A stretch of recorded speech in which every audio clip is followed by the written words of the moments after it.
Buzz. Okay, thank you.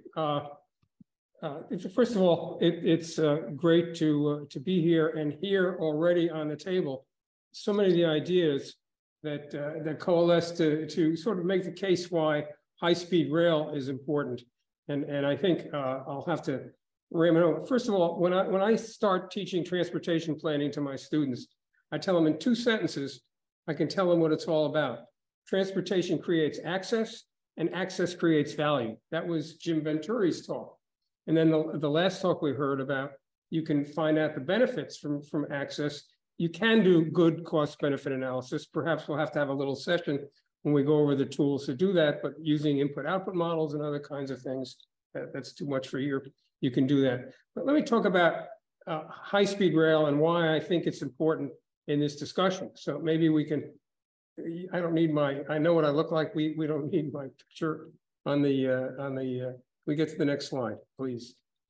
I want to say I got involved in this discussion in the beginning because one, I didn't like the original developer presentation. So let's put up all kinds of towers and build what I called a reverse moat around Penn Station, a reverse obscene moat around Penn Station, and then take some profits from that and fling it at Penn Station so that a governor will think, oh, what a great asset this is.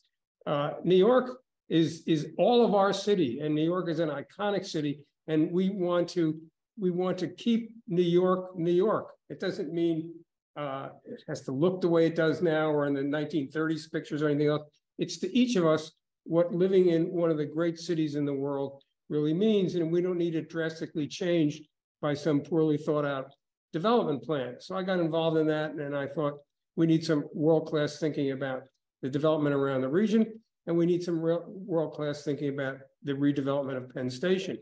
And why do we need it about Penn Station? Penn Station has been here for a long time, as we know. McKim, Keaton, White did a beautiful job, and everyone around the world knows what Penn Station is. It's a destination, but it's a destination for who? It's a destination in a sense for tourists or for people that are looking at the history of New York.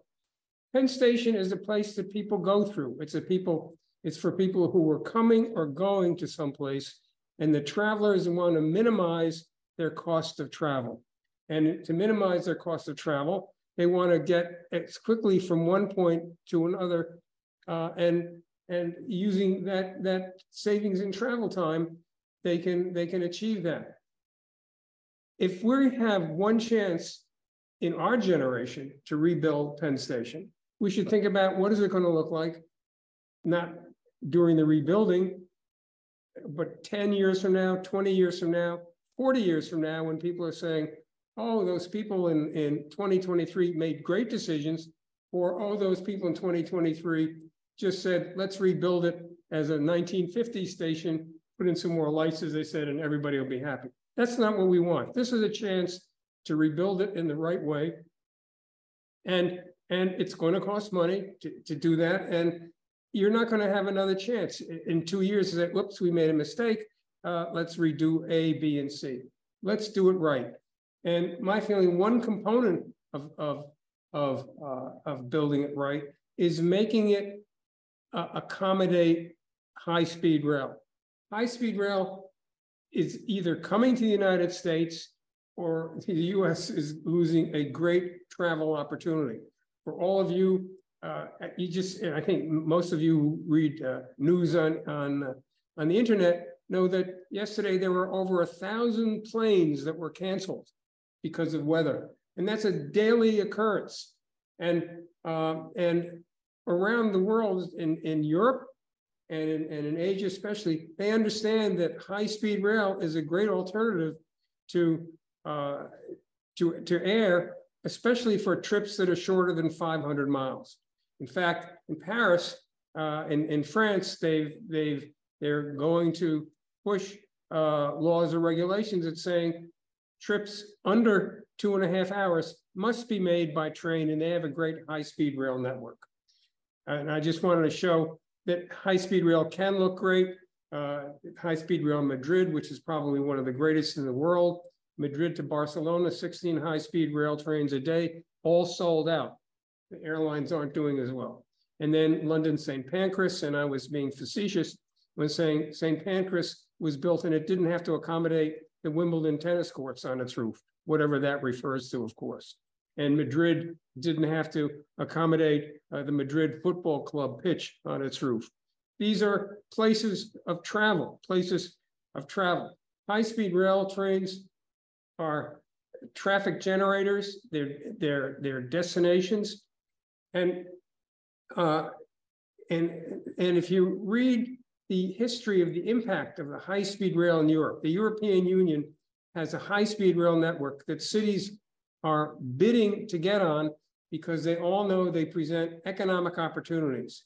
London to Edinburgh, or London to the to the north of England have high-speed rail, and it's made the other cities with banking and finance and real estate much more valuable. So we can say that we need high-speed rail not only as a traffic generator and as a way to reduce the cost of travel. Hold on, don't go too fast.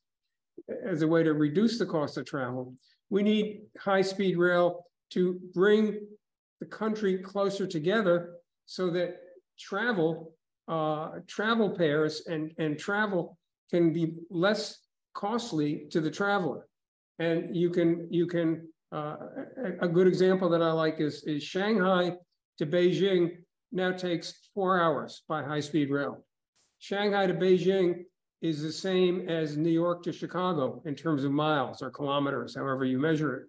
And you can see that if you could go from New York to Chicago in 4 hours, New York to Boston, an hour. And one of my dreams that I've been talking about for 20 years, if we had high-speed rail or even a Acela going the 150 miles an hour that could really go, you could go from New York to Albany in less than an hour, and there should be trains between New York and Albany every hour, every 2 hours. So you just walk up to a station and get on the train and go, rather than the complexity of going through terminals and things. So high-speed rail is the future of transportation. It's a major future of transportation. It's competitive with airlines. It's competitive with short trips. It's being planned. These are plans for high-speed rail across the United States. We all know that California is building high-speed rail, and we're learning lessons from California. We're learning about NIMBYism, about real estate, about wasted cost, about moving, about equipment that doesn't work. It's a great test.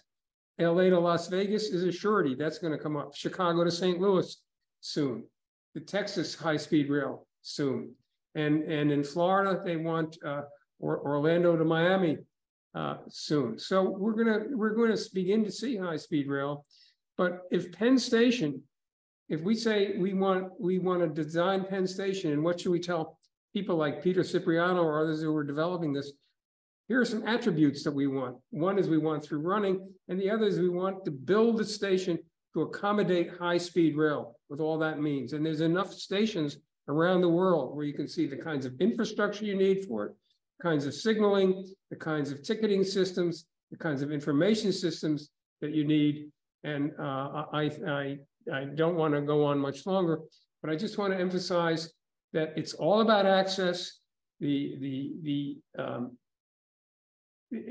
should be trips less than 500 miles, by the way. It's all about access. And the more access we have, the more valuable city pairs are, the more people will use it. So it's coming. If the United States does not embrace high-speed rail, and the European Union has, much of Asia has, we'll soon wonder if New York can stay, as we like to think it, the great financial capital of the world. Thanks.